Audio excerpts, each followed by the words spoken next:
The purpose of this laboratory is to give you an experience with gel electrophoresis, which is used to separate and identify a mixture of biomolecules, including DNA. The size of the components of each mixture can be identified by the location in the gel. Biomolecules are too small to see, and estimating their exact size is very difficult. Gel electrophoresis allows scientists to easily visualize information and compare various biomolecules. Gel electrophoresis works based on the fact that many biomolecules have a negative charge, which means that they will move in a response to an electric charge. The biomolecules move through a gel, and the distance they travel varies primarily according to their size, although molecular shape and degree of change also influence their movement. The electrophoresis setup consists of a box containing an agarose gel and two electrodes that created an electric field across the gel when the box is attached to a power supply.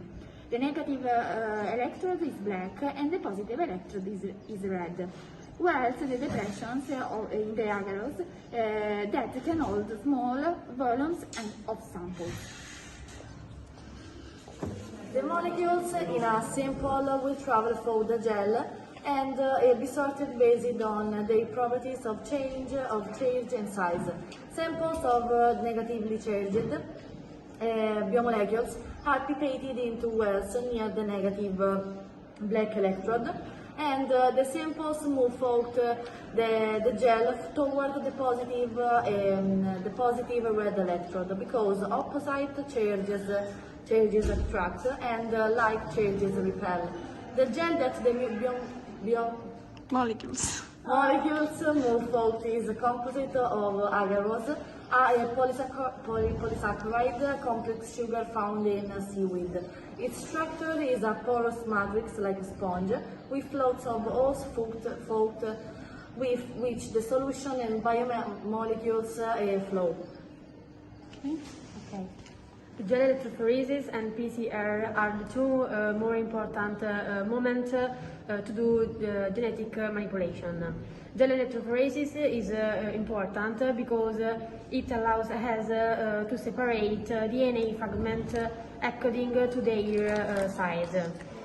In fact, DNA fingerprinting uses gel electrophoresis to distinguish between samples of genetic material. In DNA fingerprinting, human DNA molecules are treated with enzymes and chopped them at certain characteristic parties, thereby reducing the DNA to a collection of smaller and more manageable pieces. The DNA fragments are loaded into a gel and placed in an electrical field, which sort the DNA fragment into various bands. And these bands can be colored with radioactive dye to make them visible to imaging techniques. Methods of DNA identification have been applied to many branches of science and technologies, including medicine, like prenatal tests and genetic screening, or conservation biology, to be a guide programs for animals who living in captivity, and it's using even for forensic science. In the forensic disciplines, analysis of the pattern of DNA given by results of the action of restriction enzymes given to us the possibility to know if there are any tracks of possible suspects DNA or between potential father DNA in paternity suite.